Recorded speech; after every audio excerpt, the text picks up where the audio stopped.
Okay, hello everybody. So, yesterday we ended with a discussion of least squares. So, we had essentially gone through kind of the underlying reasoning behind why this worked and why this gave us what we wanted. So, just again, right? Fundamental thing. We have a matrix equation like this. When least square solution comes into this, obviously this is a thing that we can't just find a direct solution to. So that is why we're interested in finding a closest solution, right, that we can um, in some sense. And so a least square solution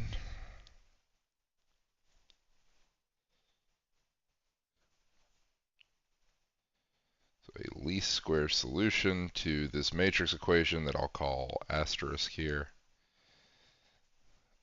is a solution x hat satisfying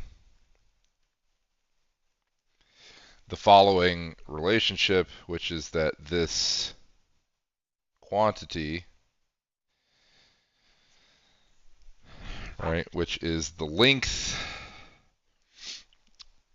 of this vector ax minus b, or thought of it this way, it's like the distance between ax hat minus b, is less than or equal to this corresponding length or distance for all x. Okay. As we saw, what this means is that this ax hat will simply be this projection onto the column space of A of B, which we called B hat. And what this meant was that it satisfied the normal equations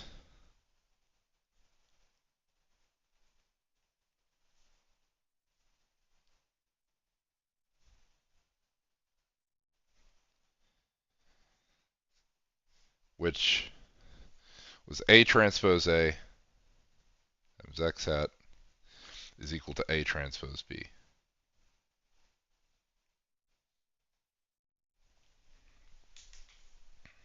Okay. So this is what we get. All right. This is the thing, as I said yesterday, this is the thing that we're going to focus on the most. This is going to be our method of actually finding this least square solution. So, finding x hat.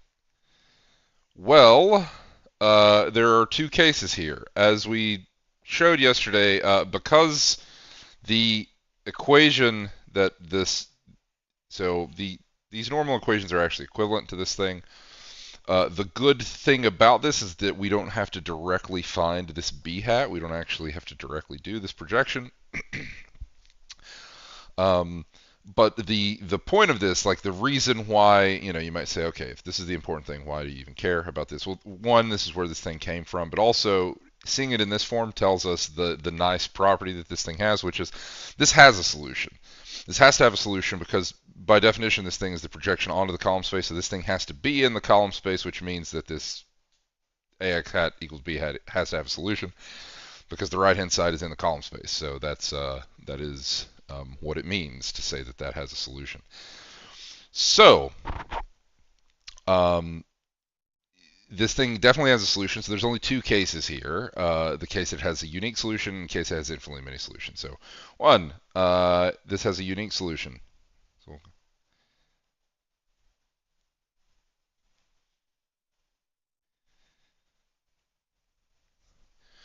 but we know what that means. That means that this matrix A transpose A on the left is invertible, right? So this occurs, as I mentioned yesterday, if and only if A transpose A is invertible. And in that case, that this is invertible, the solution is simply if A transpose A inverse exists, multiply both sides on the left by that thing. In that case, my least square solution is simply A transpose A inverse times A transpose B.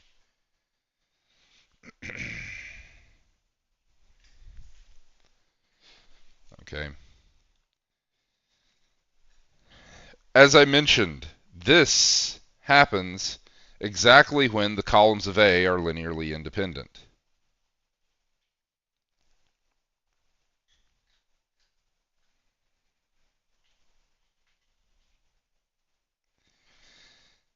Now, this is you couldn't necessarily call this a typical um, state of affairs for a generic matrix to be in for generic matrix equation AX equals B. But when we are restricting ourselves to the case that this AX equals B doesn't have a solution, oftentimes the situations where we're going to be talking about this is where this system that we started with, this matrix equation, is going to be overdetermined, which means there's going to be more equations than unknowns. So A is going to have more rows than columns. So the vectors, those column vectors of A, are going to have more entries, right, than there are of them, right? So maybe you have 3 columns that each have 5 entries or 6 entries or something like that.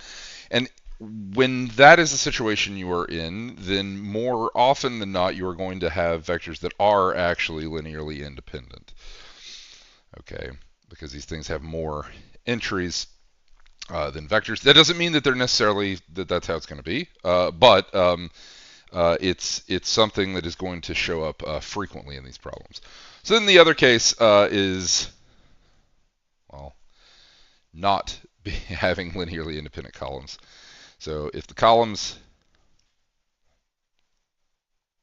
of A are not linearly independent, then there are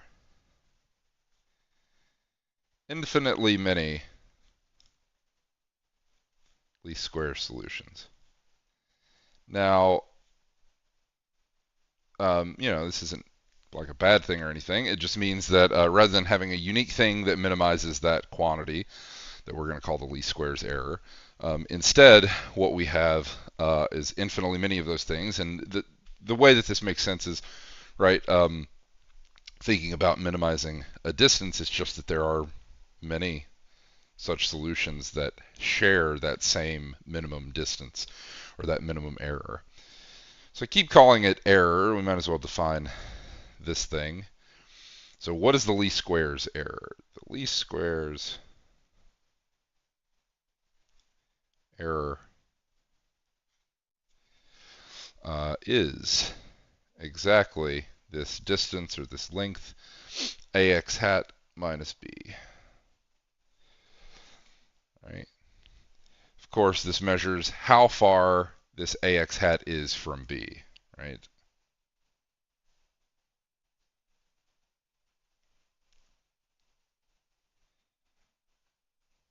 That is what is being measured by this. So when the least squares error is 0, right, that would imply that the x hat in question satisfies ax hat is equal to b, which means it's actually a solution of the original thing that we started with, which means we're in the case where that matrix equation had a solution. So in that case, the least squares solution is just the normal solution to that equation. So quick theorem here. If the columns of A are linearly independent and if AX equals B has a solution, then the least squares solution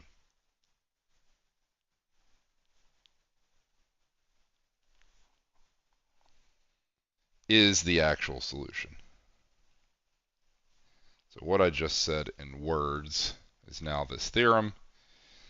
Quick proof of this.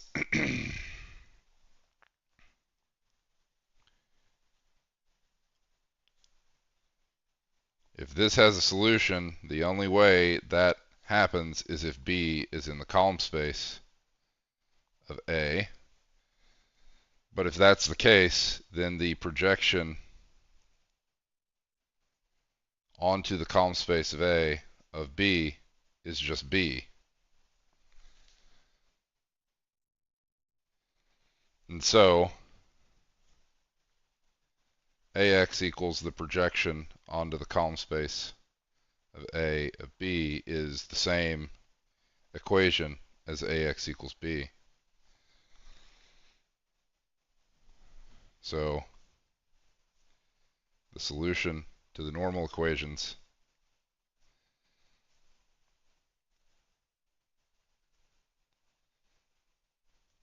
is the same solution to AX equals B, since these are the same equation.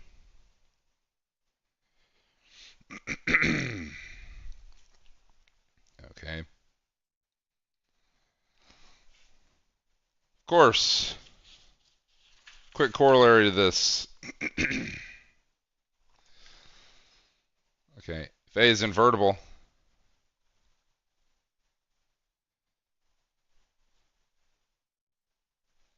so if we have the same situation, but A is actually invertible here, then what do I know? A transpose A is invertible. A transpose A times A transpose B, or sorry, A transpose A all inverse times A transpose B. What is this? This is, remember, inverse also reverses the order. So this would be A inverse, A transpose inverse times A transpose times B.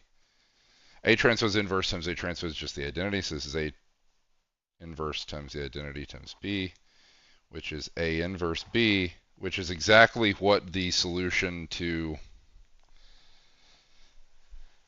an AX equals B equation is if A is invertible, right?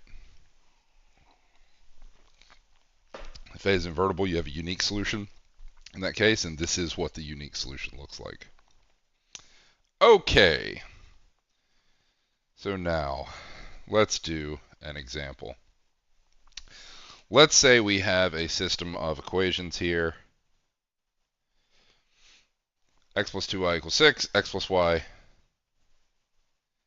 is equal to 4, x minus y is equal to 1. So here's my system of equations. Looking at this, you may not immediately see that this does not have a solution, but in fact it doesn't. You can check. This has no solution. You can check that on your own if you like. Okay. This has no solution. Let's rewrite it as a matrix equation because that's how all this is set up. So this would be reading row-wise here. This would be 1, 2, 1, 1, 1 minus 1 times the vector having components x and y, and that is equal to 6, 4, 1, right? So here's my A, here's my x, here's my B. So I'm looking now for the least square solution. So instead, I want to write out the normal equations.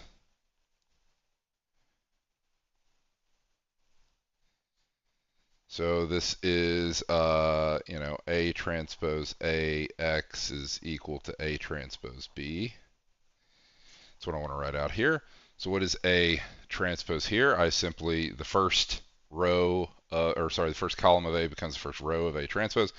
So this would be the matrix 1, 1, 1, 2, 1, minus 1. That's A transpose times A, 1, 2, 1, 1, 1 minus 1 times X, which is vector XY.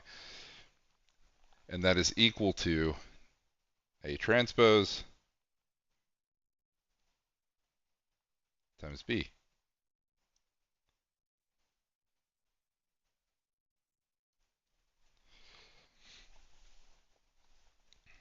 Okay. So let's multiply these things out here. So this is a 2 by 3 matrix times a 3 by 2 matrix, so the resulting matrix is going to be a 2 by 2, right? So this is 2 by 2 matrix. Let's see. This would be 1 times 1 plus 1 times 1 plus 1 times 1, so that's 3. Next would be 2 plus 1 minus 1, so that's 2. Next would be 2 plus 1 minus 1, so that's also 2. And then lastly, this would be 4 plus 1 plus minus 1 squared, so 4 plus 1 plus 1, so 6. So 3, 2, 2, 6, multiplied by my vector xy, and this is equal to, now multiplying this out, this is going to be a 2 by 1 matrix, so that is a column vector with 2 entries here. So this is going to be 6 plus 4 plus 1, so that's 11. And then 12 plus 4 minus 1, so that's 15. Okay. Now we are in a situation where this thing has to have a solution at this step. You notice that, of course, this 2 by 2 matrix is invertible. So I can immediately solve this by finding the inverse of this thing and multiplying both sides on the left by this. So this would be 3, 2, 2, 6 inverse times 11, 15. Remember real quick. All right, so recall, how do you find the inverse of 2 by 2? You have a matrix A, B, C, D. You're computing its inverse. This is 1 over the determinant of that matrix, which is AD minus BC, times this 2 by 2 formula. I swap the entries on the main diagonal, and I negate the off diagonal entries. So this is how I do that. So compute the inverse for this thing and multiply it by 11, 15 as vector. And if you do that, you will see that you get the vector 18/7 and 23/14. And this would be our least squares solution. Now, what does that mean? Well, let's see what this means. Okay, so our solution, so we have found our least squares solution. X hat is 18/7 in the first slot and 23/14 in the second slot. What is the least squares error here?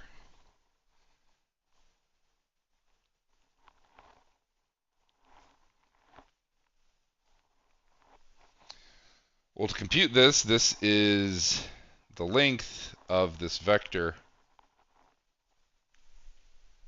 ax minus b.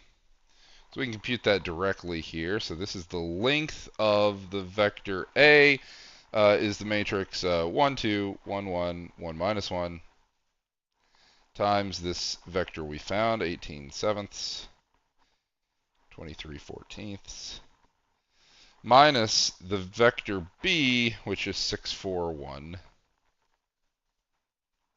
I'm taking the length of this thing.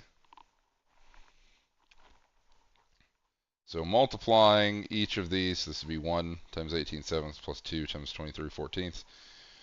In the first slot, 18/7 plus 23/14, 18/7 minus 23/14 in the third slot. Here, I'm subtracting the vector 6, 4, 1. When I do that, I get the length of the vector minus 1/7, 3/14, and minus 1/14. And I want to compute the length of that. Now, that's a nasty vector that's typical for these problems like this. I'm going to get here a distance that is not so bad. It's 1 over root 14. Okay, so this is approximately, if we wrote this out as a decimal, this is like 0.2673. And so the question is, what does this tell me about this thing that I've done, this least squares solution that I've found? This being the least squares solution tells me that this error in this way should be as small as this quantity gets. So I should be able to pick any other x, and it will not be smaller than this. So choosing any other x should lead to ax minus b being greater than or equal to 0.2673.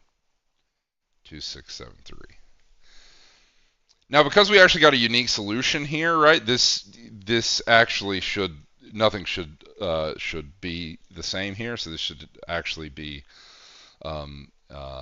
strictly the smallest for us.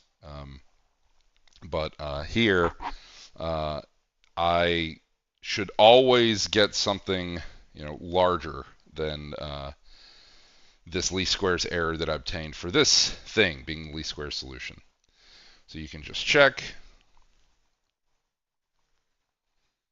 So the notes gives a few examples here. If you compute like the distance between A and note, just to give you an idea, that this applies no matter whether this x is close to my least squares solution or not.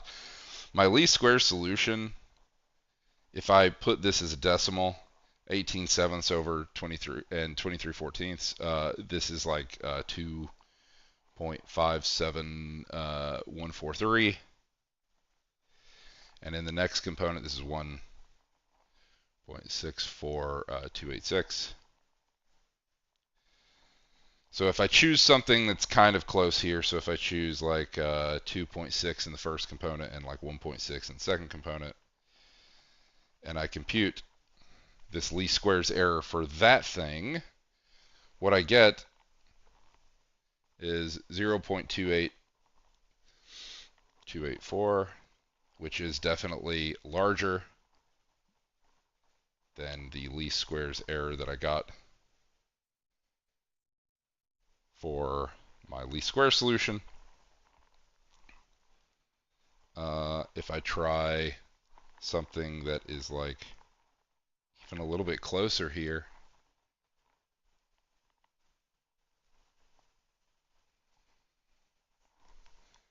what I get is 0.27911, which is still bigger than this least squares error. And if I just try something else here, so like 3 and 2,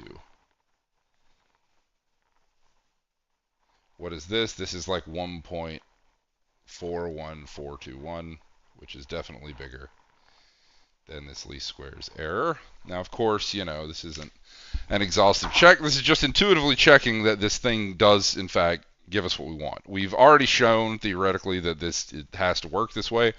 This is just us convincing ourselves that, yes, in fact, it does work exactly like this. Okay. So now what? Let's do another one.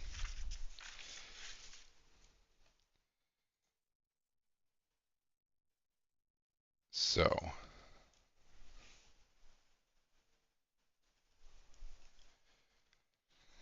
the next one.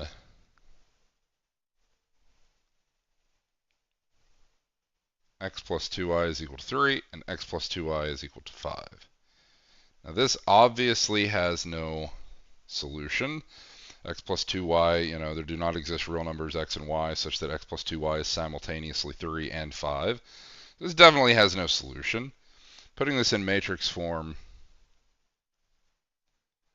I have a matrix that clearly does not have linearly independent columns. So we already expect what? What do we expect here? How many least square solutions do we expect? See a question in the chat. I was wondering about the first midterm is. I say all that in the syllabus, so I say it's like roughly 2 weeks into the semester, so that's when it'll be.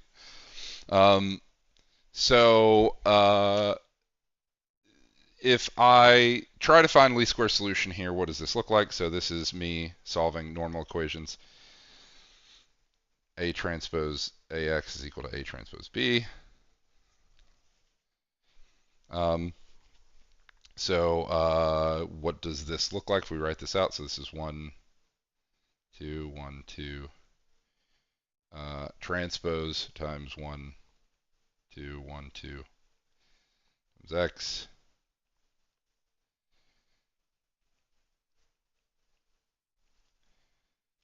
And if I rewrite this quickly here, 1, 2, 1, 2 transpose is just 1, 1, 2, 2 times 1, 2, 1, 2 times X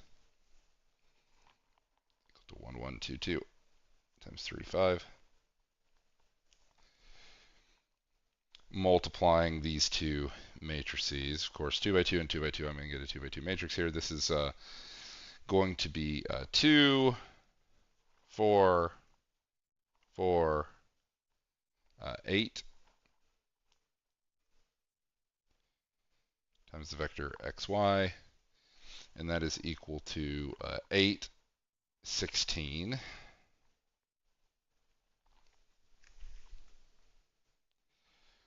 So notice that in this case we have a free variable, right? Again, because these columns are not linearly independent. So if you were to put this in reduced row echelon form, right, you're going to have only one pivot column. That's one way of thinking about it. So we have infinitely many solutions here.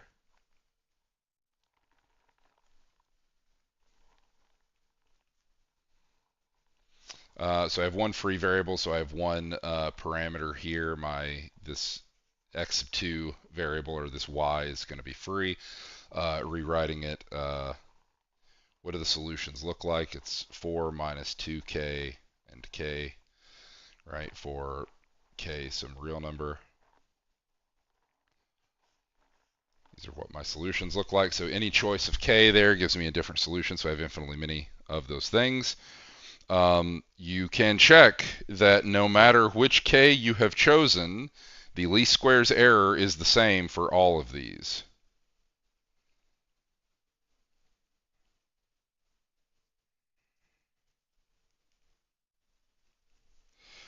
Okay, so you're not violating this fact that we know that we've shown theoretically that this truly is the least squares thing.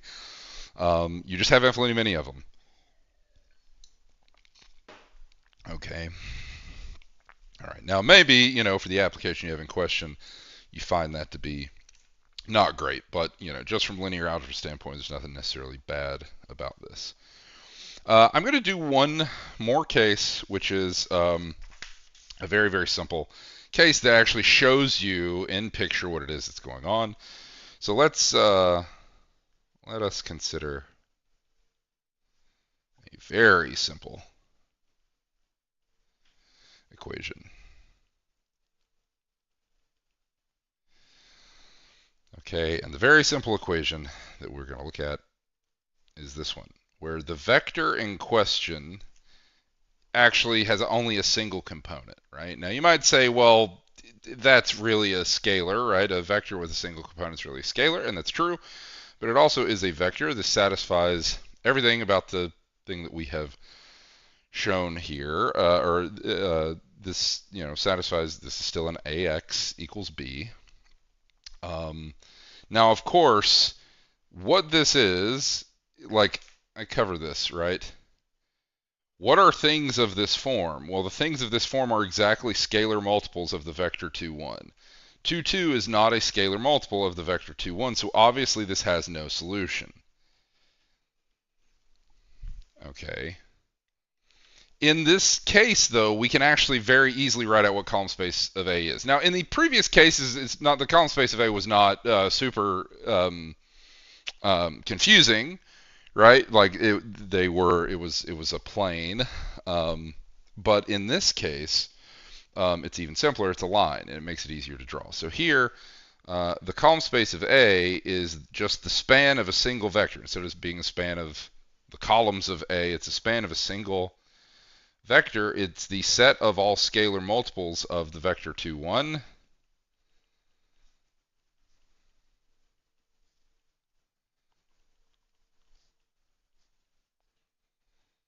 Okay, which we can draw, right? So here is our plane. There's our origin. What's the vector 2, 1 look like?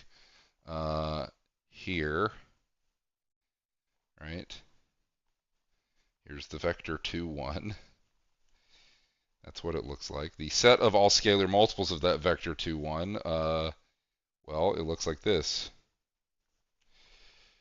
It is this line, right? This is the column space of A. It's the span of the vector 2, 1. The vector 2, 2, where is that? Well, here's 2, 1. 2, 2 is here.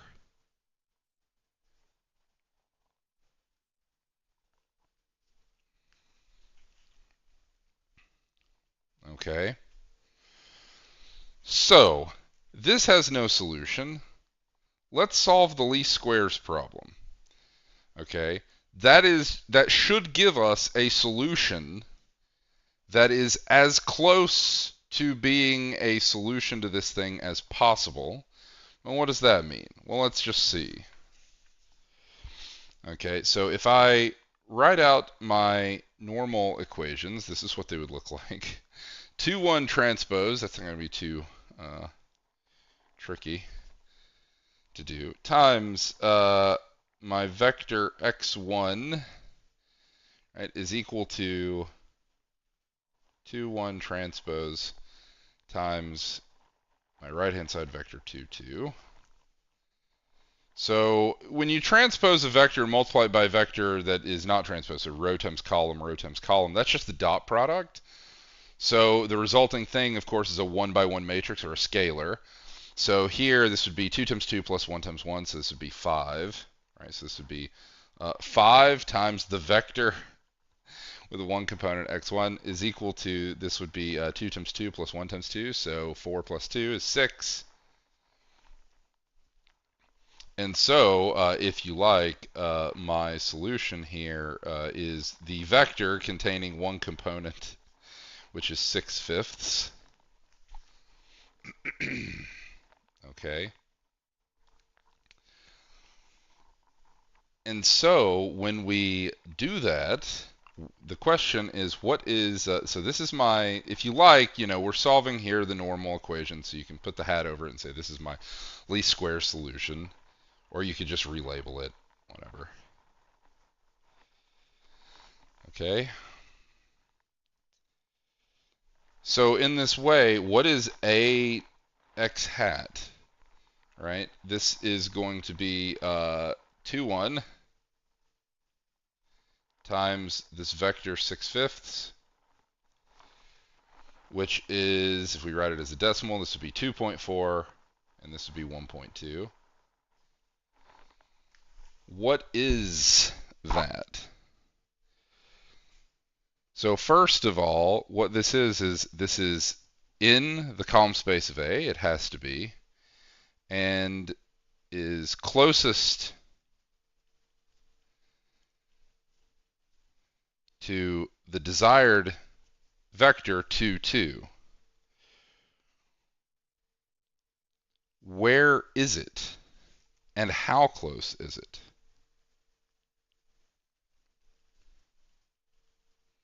I don't know how close it is, I just compute the least squares error, right?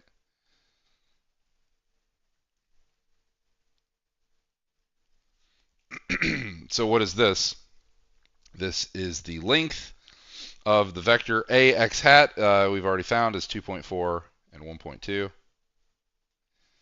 minus b, which is the vector 2, 2. So this is the length. Sorry, no. B is wait a minute, no. Uh, yeah, B is 2 2. So this is like the square root of uh, 0.2 here.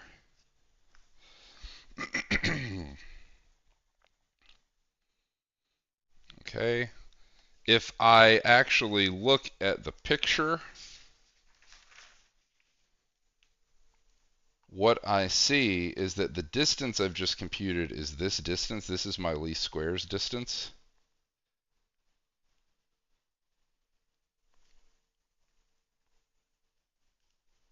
And this point that I found is my least squares solution. So there it is. Or rather, this is my least squares solution. This is my this is actually so 2 1. I know that the way that I've drawn this is a little iffy. 2 1 is here. This is B, and this is B hat.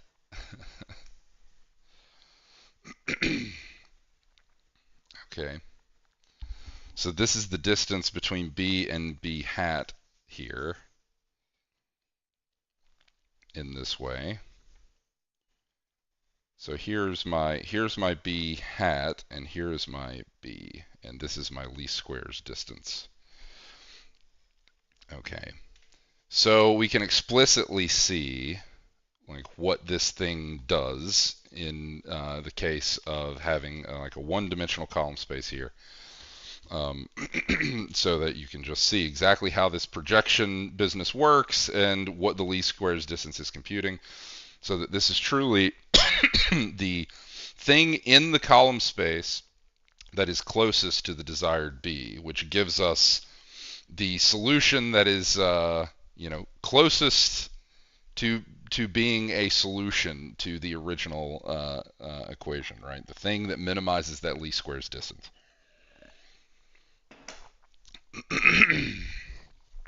Okay.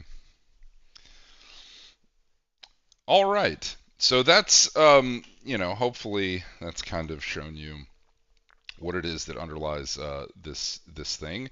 The examples I did weren't too complicated, but for larger matrices involved, you are going to be using computer aid. You're not going to be doing this by hand, so it's important to see what's going on with these smaller cases first, so you understand what it is that's happening. But this is the deal. Now, I already spilled the beans a little bit yesterday by saying that our immediate application of this comes to curve fitting. This is what I'm really interested in as far as an application of this. And I already drew a picture at the end of lecture yesterday, kind of showing you why a least squares approach might be in our interest when we're talking about curve fitting, because ultimately the underlying problem is that we have a data set that we want to fit to an object, but it doesn't actually fit. So then we want a best fit.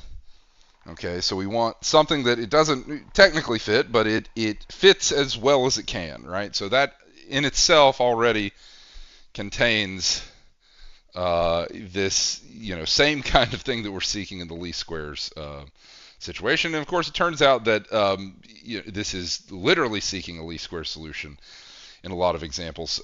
So for instance, let's just do, so first, let's try line fitting. Okay, this is the simplest version of this. So let's do a quick example. Let's consider the points 1, 1, 3, 2, and 4, 5. And let's fit these to a line. That is a single line, and that is a straight line. We're not talking about like geodesics here. Okay, this is just a straight line. Let's mark our grid. Let's make our paper into grid paper somehow in this way. Maybe one more just for, okay. All right, so 1, 1 is here. 3, 2 is here. Now, of course, 2 points determine a line, so you could say, well, those points definitely lie on a line. But then we have 4, 5, right? So 4, 5. There it is. And now you see that those 3 points do not, in fact, lie on a line. There is no one line that contains those 3 points. Okay, so then what do I mean by fit these to a line? Well, necessarily, I want to find a line that's close to all of the points simultaneously. So find a single line close to all points simultaneously. I mean, simultaneously is a little redundant here, but you get the idea. It is considering each point and the line separately. I want it to be close to all of them at the same time. Okay. So then, what is it that we're trying to find? Of course, if we're writing the line in like slope-intercept form, the line that we're trying to find looks like this. Okay, y equals mx plus b, our favorite. Okay, so then what is it that we want for this? Now, we would love it if all 3 of these lied on the same line. They definitely don't, but really what we're saying is that there is some resulting linear system of equations that does not have a solution that I want to have a solution. And in fact, if I just write out what it is I'm wanting here, it's clear what that linear system, or that system of linear equations is, right? So I have the 3 points here, 1, 1, 3, 2, and 4, 5. I want them simultaneously to satisfy a system of linear equations that looks like what? Well, I want them to look like this. I want 1 to be equal to m times 1 plus b. And I want 2 to be equal to m times 3 plus b. And I want 5 to be equal to m times 4 plus b. Right? Of course, I can rewrite this as a matrix equation. So rewriting this as a matrix equation, what does this look like? This is, I'm going to write this on the right-hand side just because that's what I've been doing, right? Ax equals b. After all, so this would be 1, 1, 2, 1, or sorry, 3, 1, 4, 1 times the vector mb, and that is equal to the vector 1, 2, 5. Right? These two things are the same. And now it is clear why least squares immediately pops into this, because I have a system of linear equations that definitely doesn't have a solution because those 3 points don't lie on the same line. Right? That's what it would mean for that system to have a solution. But they don't lie on the same line, so it doesn't have a solution. But then fitting them to a line, or finding a line that best fits all 3 of them, now we see is exactly finding a least square solution to this thing. This is really going to reinforce why we call this least squares here in a second when we talk about what it is that's actually being minimized here. Okay, and so we cannot solve this thing, so we have to use our least squares method. So using least squares method, what do I do here? So my least squares method, I solve my normal equations.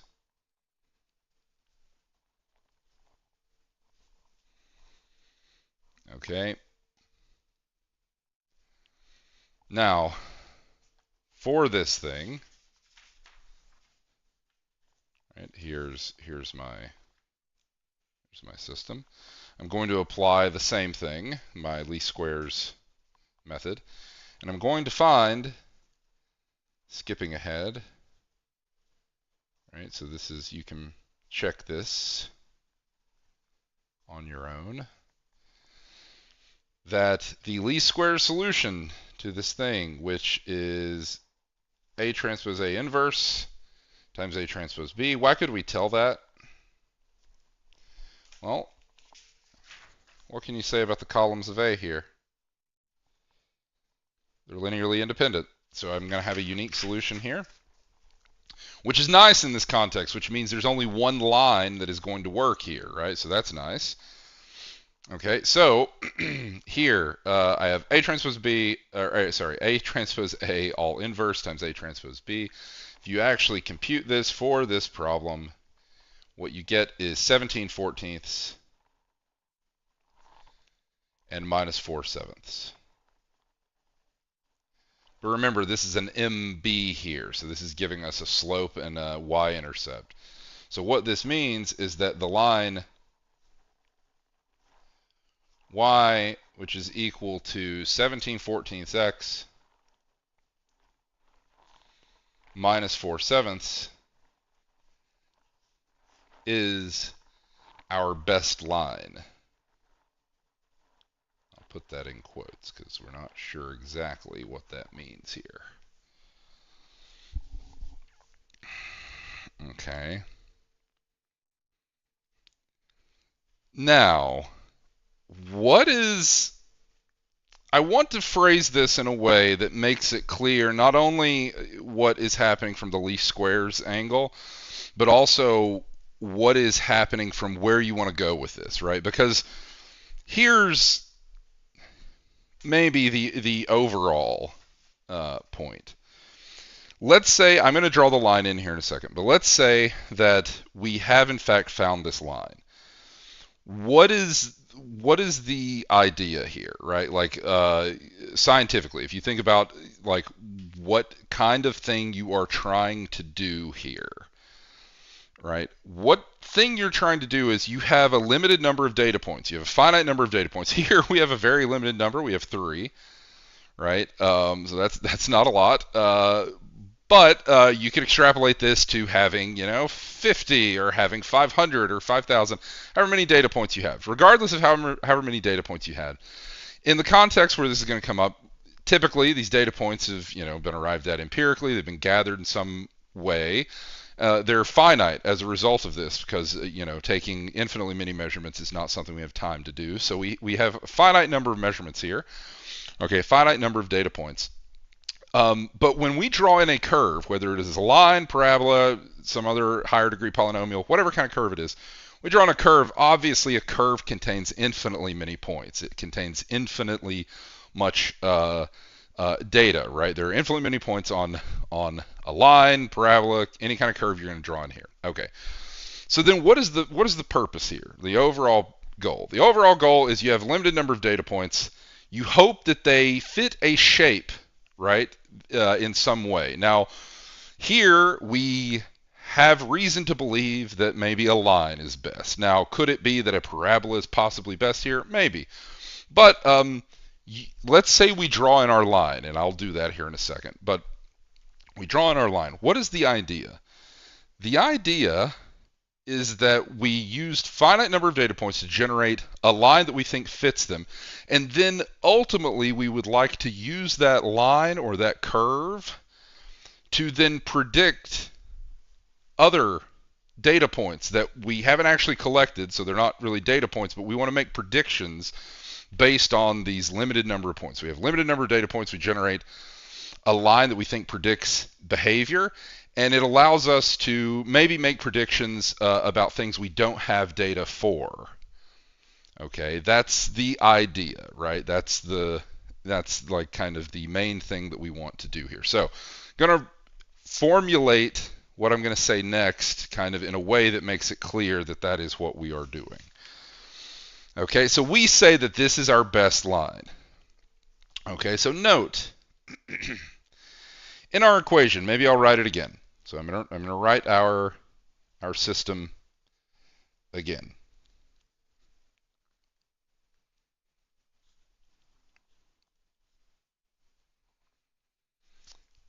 In this,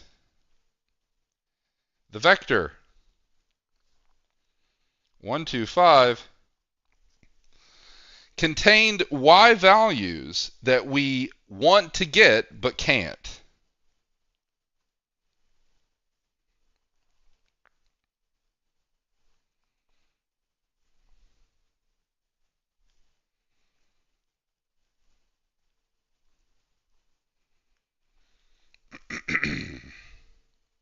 Okay.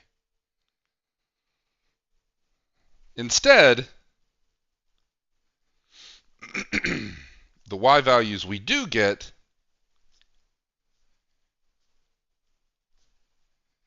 are in the vector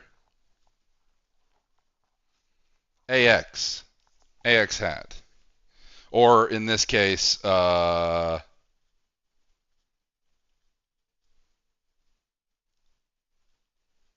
in this thing, right? And these are the ones that minimize that least squares error.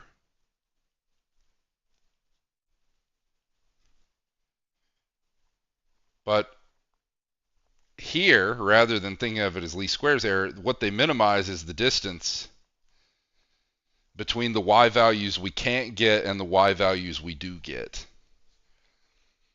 Okay, it minimizes the distance between the y values we have and predicted y values, we'll say. Okay.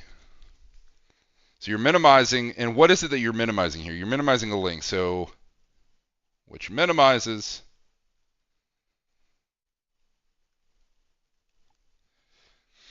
the sum of the squares of the differences between the y values we wanted and the y values we got. So this minimizes the sum of the squares of the differences between the y values we wanted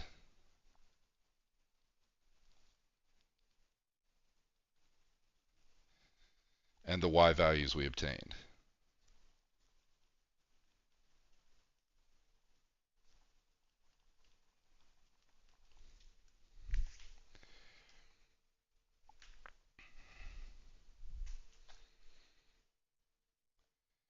Now, let's actually draw this. Let's draw this line in. If we draw this line, I'm just kind of sketching here. If we draw this line here, what does it look like? It looks like this.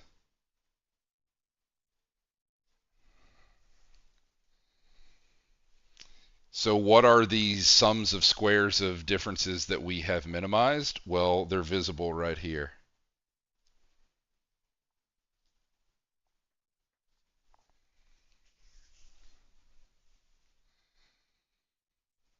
They are the difference in these vertical distances, right? So these vertical distances between the y values we had as data points versus the y values we got predicted on this line, that is what is being minimized. Okay, so here best fit is exactly in this context. So here when I say best fit, it means the best fit that minimizes this vertical distance between the y values in this way. So when we say that this line best fits the data, or this is the line that best fits the data, this is what we mean. Okay. So, and of course, you know, as part of this, we have a least squares problem pop out when we try to do this seemingly impossible thing here, right? It is impossible to find a solution to this naturally. The way that it's set up, we have 3 points that don't lie on a line. So of course that can never have a solution, right? If we're writing out this system of linear equations. But it has a least square solution, and the least square solution is the thing that gives us exactly this line that we seek. Okay, so that is where this pops in. Okay, so then how do you do this in general? You might have noticed that, wait, if I was doing this for any number of data points and any number of lines, writing this in slope-intercept form is going to immediately, I'm always going to have a plus b here, right? So if I'm reading off the matrix, 1, 1, 3, 1, 4, 1 here, it's always going to be something 1, something 1, something 1, right? Where these things can be different, but this is always going to be 1. So this should already tell you what it is you have to do to fit data points to a line.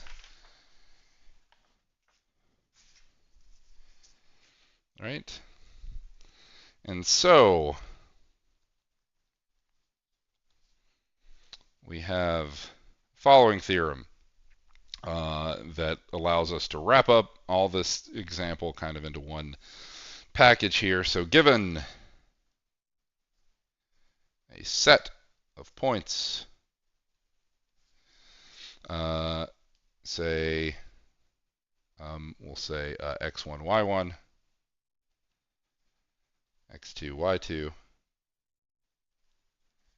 and so on out to xn, yn, right? With not all the x sub I equal,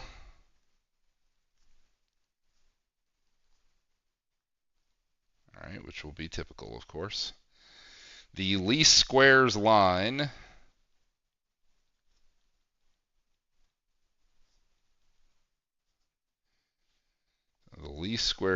is the line obtained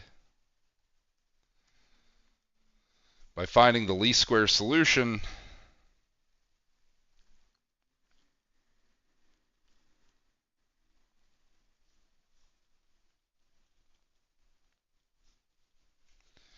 to the following, which is x of 1, 1, x of 2, 1, x of 3, 1, and so on, all the way to x of n, 1, as we noticed, times the vector mb is equal to y sub 1, y sub 2, and so on, all the way down to y sub n.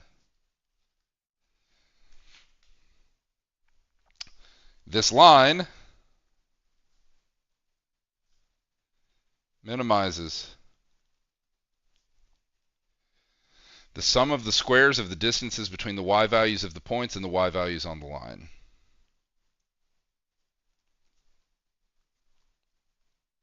So the sum of the squares of the distances between the y values of the points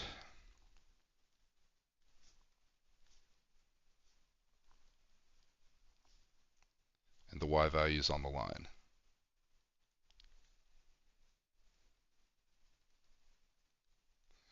Right, corresponding to the same point. Like if you take a slice, right, for that x value, that's you're talking about these vertical distances. Okay.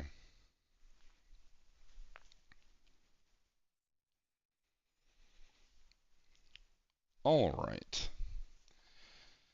So, I'm going to, I think here's a good stopping point, just because by the time I get into the next example, it'll basically be time to stop. So rather than break it up, I'm gonna stop here, which puts us maybe like 15-ish minutes under, which I'll spread out over the coming lectures so that we finish everything.